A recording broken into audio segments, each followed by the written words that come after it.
Good morning. My name is Joe Leclerc. I'm the zone officer for San Mateo County Planning and Building. I'm calling to order the July 18th. 2026. Sure, that'd be great. Sounds like a warehouse.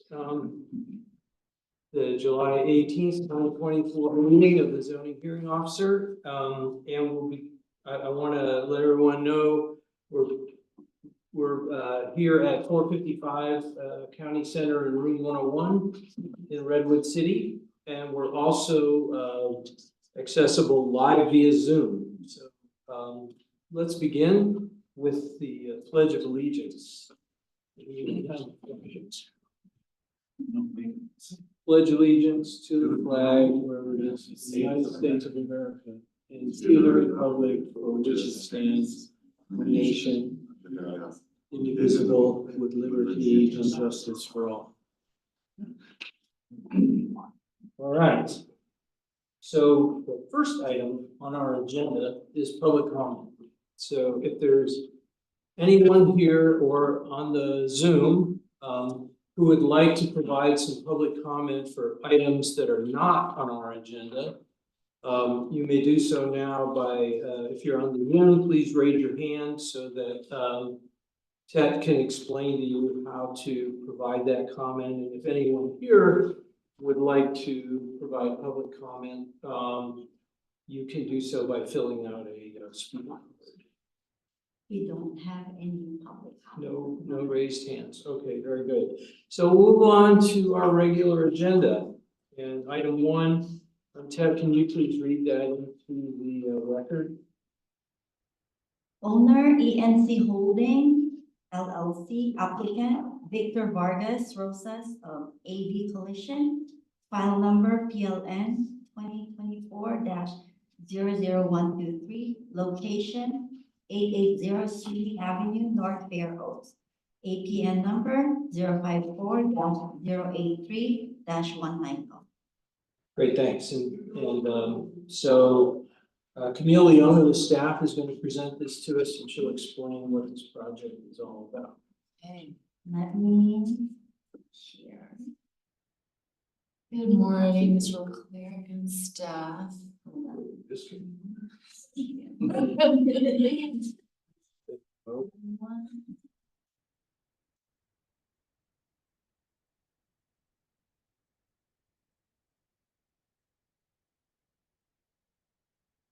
Want me to read the I did. Oh, you already did.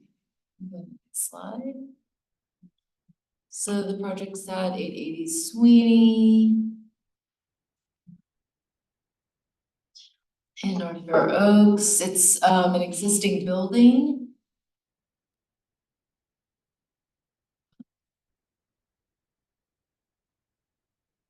It's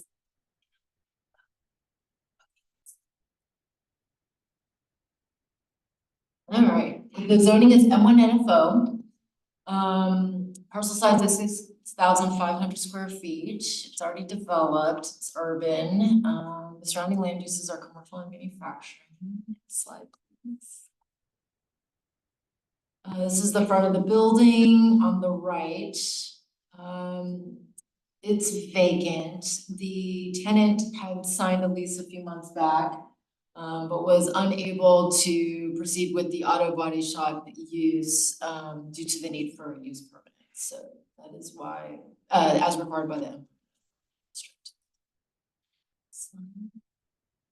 These are the floor plans. On the first floor, there'll be the auto body shop use with a spray booth in the back corner. The applicant's pursuing a building permit for the conversion of use to an auto body shop, all interior, with the exception of, I think, some vents that might need to go through the roof.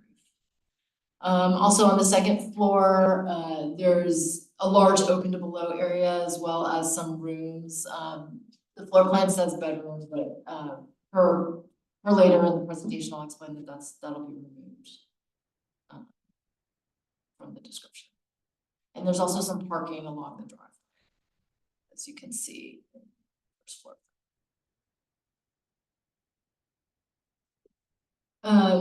The general plan land use designation is industrial mixed use, medium high density. The auto repair shop is allowed with a use permit. The requirement for a use permit is that, the ZHO find that the establishment, maintenance and or conducting of the use will not, under the circumstances of the particular case, result in a significant adverse impact to, not coastal resources, because it's not on coast, or be detrimental to the public welfare or injurious to property or improvements in the neighborhood. For the staff report, the project does conform to the performance standards of the M1 and info zoning district regarding noise and trash. And the auto repair needs to be conducted within the existing building. It's already in an industrial area. It's quite set back from any residential uses in the area. And it would minimize exposure to residents in the broader area. Staff has added 2 conditions. That were not included in the staff report. Staff recommends new condition 10, which is prior to planning approval of the building permit, that the owner demonstrate the legality of the bedroom on the 2nd floor or obtain a use permit for it. Otherwise, if he doesn't want to pursue those, then he should just relabel the bedroom as a private room, which he has agreed to do. Staff recommends new condition 11, which is prior to planning approval of the building permit, that the applicant demonstrate compliance with the Bay Area Air Quality Management District auto body tips. And we're gonna add that as an exhibit to attachment A. So that will be included in a letter of decision. And that is, and oh, sorry, this is kind of an overview of the tips from the Bay Area Air Quality Management District. They have to do with air pollution, minimizing any release of pollutants. Next slide. So in terms of environmental review, the project is categorically exempt per class 1 from all minor alteration of existing private structures. Slide. And with that, staff's recommendation is that the zoning hearing officer approve the use permit, PLN 2024-123, by making the required findings and adopting the conditions of approval listed in attachment A as revised in this presentation. And that concludes staff's presentation. Thank you very much, Camille. So I have one question. Thanks for addressing the points of the air district's requirements and or recommendations, I guess, it used to be requirements, and the bedroom. But I had, as I was looking at the site plan, I noted it looked like there were 4 parallel parking spaces along the side of the, so you had drive aisle and 4 parallel parking spaces. And I know from body shops that typically you'll have, well, a number of cars that are in process, waiting for parts, you know, people didn't pay, whatever, you know, there's cars pile up on these sites, and you can store some of the vehicles inside. I can see that, and you can store 4 outside. So one concern I have is, and this is true of lots of auto sort of service and repair businesses, is that they not use the street parking for the storage of vehicles in process. And the you know, with North Fair Oaks being as impacted as it is by parking, you know, there's very little of it available, and want to make sure that we're not adding to the problem if we can avoid it. You know, obviously, customers can pull up in front of the place and park and go and transact and so on, you know, that's normal. But just want to make sure that the vehicles that are being worked on are not being stored on the street. Can I ask Mr. Vargas if he has ample on-site parking to contain all of his customers' vehicles? Yes, Yes. so the 4 parallel parking are very on the side, Yeah. but there's still room to put in about 10 on the outside. And then there's room in the building to put in about 10 more. So there will be no vehicles outside and it's gated, so every vehicle that comes into the shop will be inside the gate, not outside the streets. Good to know, thank you. Well, that was my only question. So I'd like to offer an opportunity for any public comment, if anyone, either on the Zoom or here in the room, would like to provide any comment on this application. See I don't see any hands raised? Okay, well, I'll close the public hearing. And I've reviewed the staff report. I want to ask Victor, have you read the staff report and do you agree with the findings and conditions of approval that have been included in the staff report? Yes. Okay, well,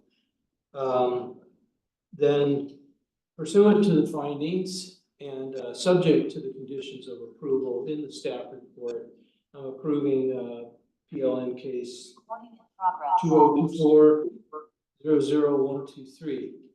And if anyone would like to appeal this decision, they may do so by submitting an appeal in writing to the Planning and Building Department by 5 o'clock on August 1st. And it will need to be included with a appeal fee of $616.35. And that concludes this item. Thanks very much. Thank you. So we'll move on to item 2. Yeah, can you please read that into the record? Owner Alexis A. Janis, applicant Timothy Pond, file number PLN 2024-00133. Location Isabella Road, El Granada, APN number 047192-060. Thank you. Let me share.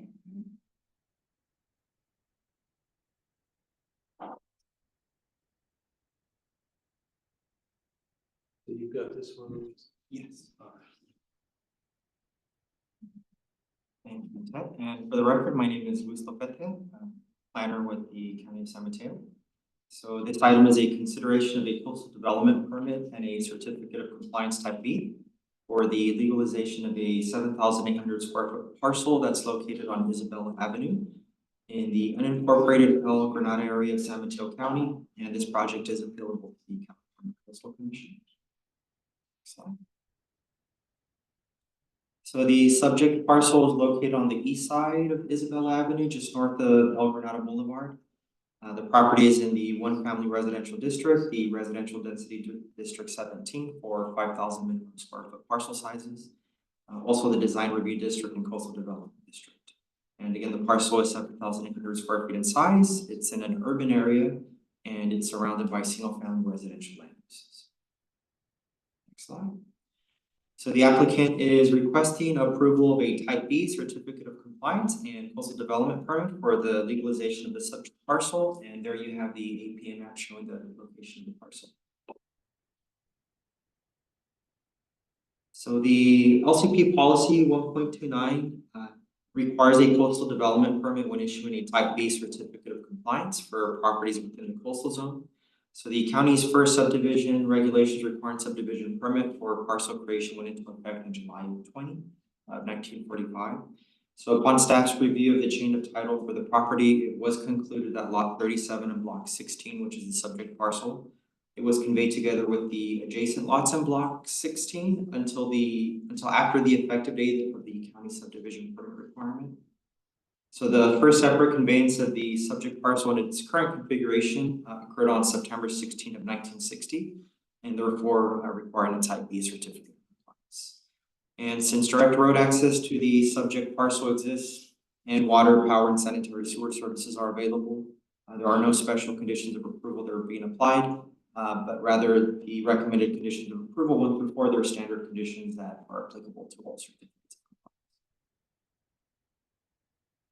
So the proposed parcel legalization is categorically exempt from the California Environmental Quality Act.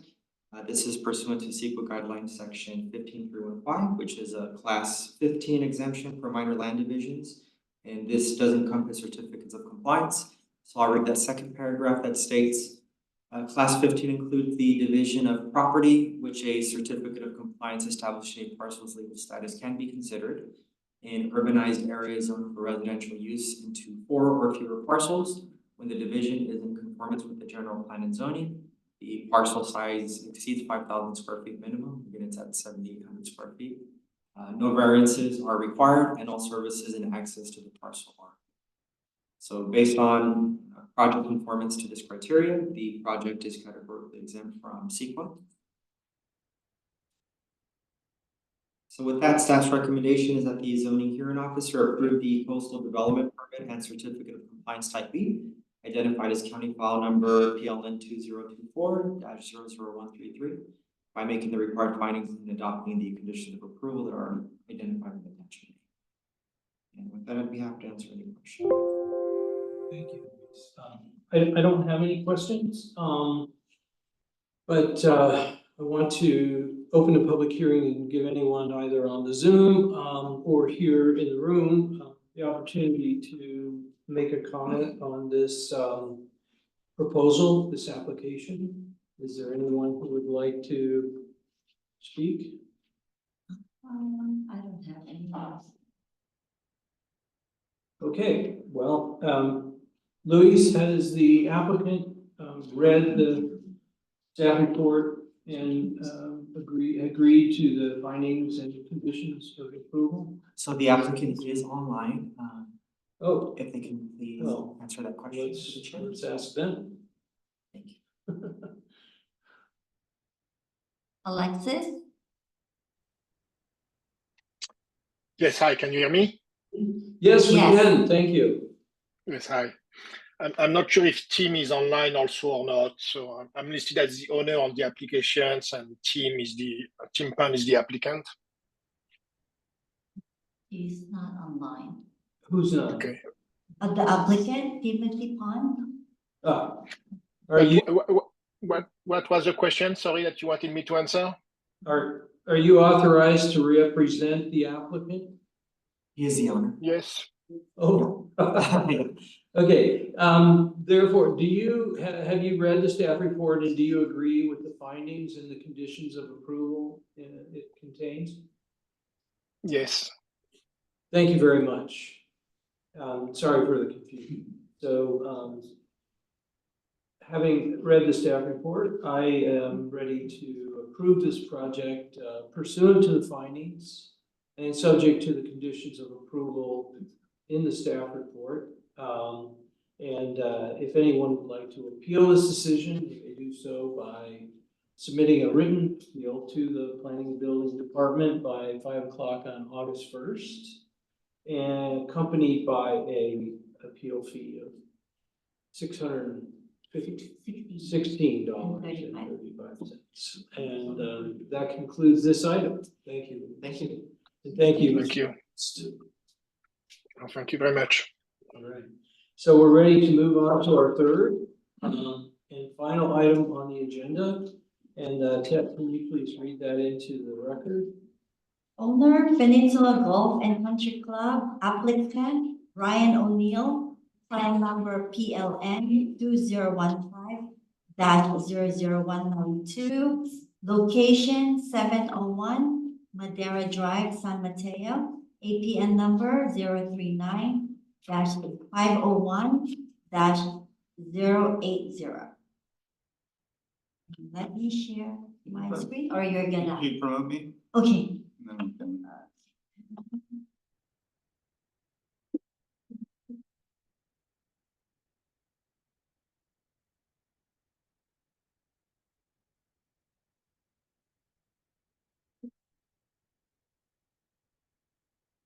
then we can. Okay. And then go and you can share your screen.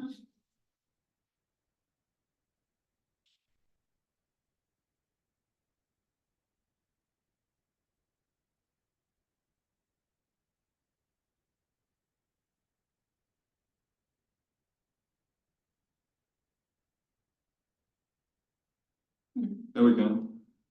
So yeah, this is item number 3. So you read the the project is the consideration of a use permit amendment for an existing golf and country club located at 701 Madeira Drive.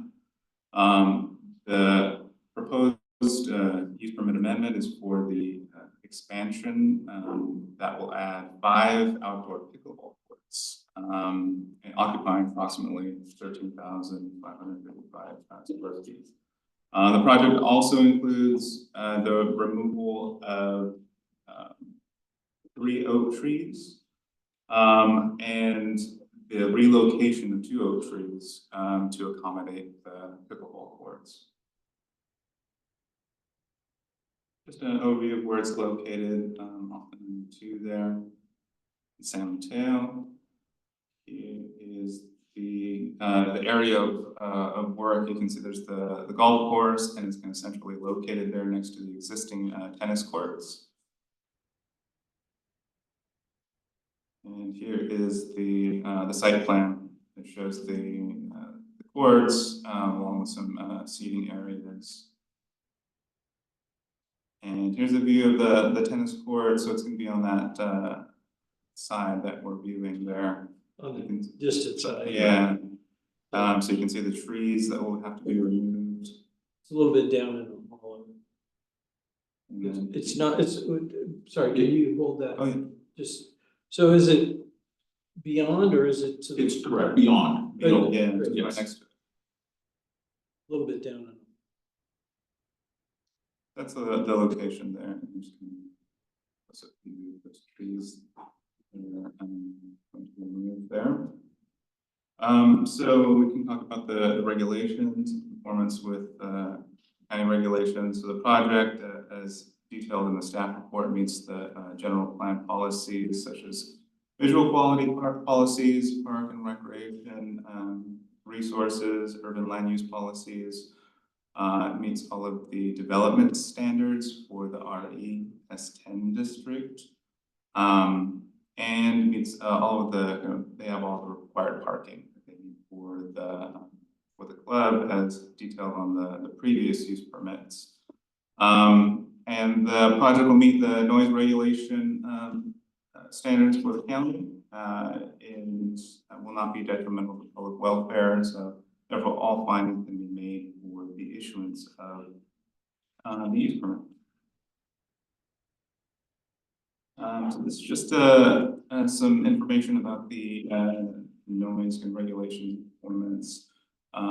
They are a typical, looking on the pickleball, the US pickleball website, typically within 100 feet, the max decibels would be approximately 70 decibels at 100 feet. They're installing some noise dampening fencing that would reduce the noise leaving the courts by 24 decibels. That with the existing topography ensure that the project will meet the noise guidelines. And here just just an overview of the parking situation. Approximately the spaces here, and then there's another site further down. And we also have 1988 spaces. So for the environmental review, the project is categorically exempt under section 5303 for accessory structures. So sports courts are considered accessory structures to the country club, or it's not located in scenic highway, an environmentally sensitive area, so it qualifies for that exemption. In conclusion, staff recommends that the zoning hearing officer approve the use permit amendment. Planning number 2015-00192 based on the required findings and subject to the conditions of approval in attachment A. And there has been an update. Staff recommends an additional condition or amendment to the condition here. This is condition number 6.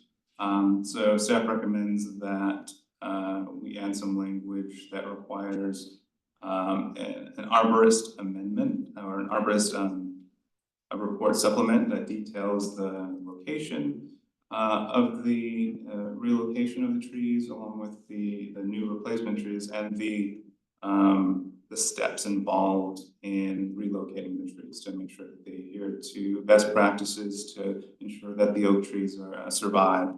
And then we also require that the arborist be on site to make sure that everything is followed. So we recommend that that be added. Thank you very much, No.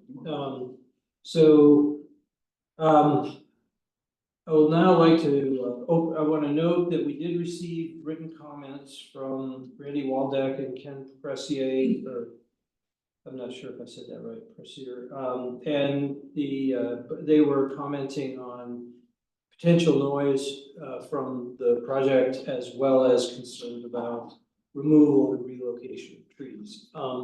So with that, I'd like to open the public hearing to see if, thank you for the presentation. I don't have any questions about the project. I understand it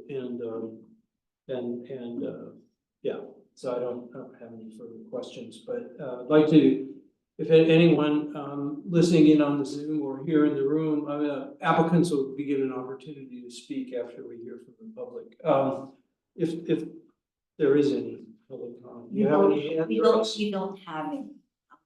So all the people who were in the meeting left, because there were a handful of people.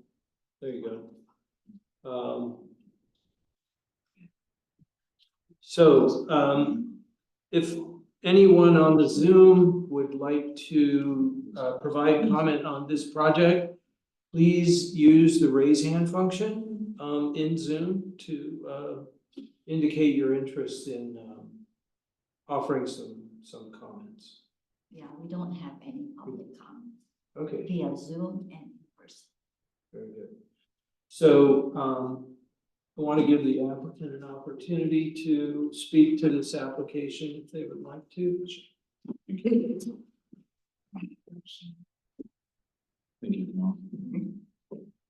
Good morning. Good morning. My name is Mark Demolanta. I'm a licensed architect with the state of California, also the architect of record for this project. Just wanted to address the tree comment. 2 of those trees are poor and not doing well. 3 of them are fair, just borderline, also not doing well. There was a tree adjacent to the 5 trees that we were studying and looking to 2 of them to relocate. There was a tree that we didn't realize was very, very poor and fell, already on those trees. So those trees, we love them too, but they are not good or excellent condition. So we like the idea that we can relocate 2 of them to thrive in a better location. So, we understand the concern that 2 of them probably during this next winter might not do very well anyway. So the 2 that we are going to relocate, I think, have a better chance to thrive. So, that was my portion that I was going to address. But if the applicant feels like they want to add anything, We have worked with this, certified arborist, so that was our plan. We'll have the arborist on site. That is not an issue at all, and help us the best possible chances of those 2. Speaking with the arborist in the past, it's certainly not 100% chance of those oaks survive after such a transfer to another area. So I mean, we will put our best foot forward and do absolutely whatever we can. Yeah, it's important that, we made a focus of this, we got some public comment, but I've had experience with moving trees in the past, large trees, and if you don't do it properly, you can damage the trunk. That can be, usually people grab them by the trunk, or the best way to do it is with a scoop that comes from all sides and lifts a root ball, and then you're not hoisting the tree by some kind of strap or something, because that typically rips off the cambial layer and then you kill the tree effectively. And you spend a lot of money for nothing, so. Just wanna make sure that it's done properly and that it's supervised by someone who knows how to do it properly, so that hence the language.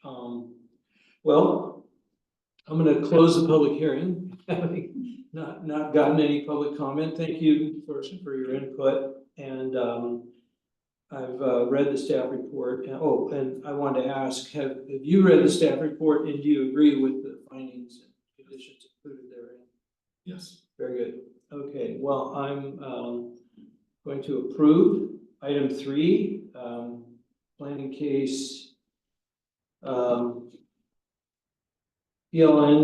2015-00192, pursuant to the findings and subject to the conditions of approval and the staff report as amended by Kanoa's presentation. And if anyone would like to appeal this decision, they may do so by submitting an application in writing to the Planning and Building Department by August 1st at 5 o'clock, and accompanied by a $616.35 appeal fee.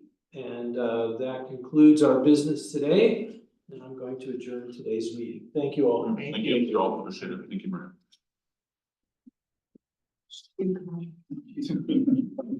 Ryan. Good. I'm done.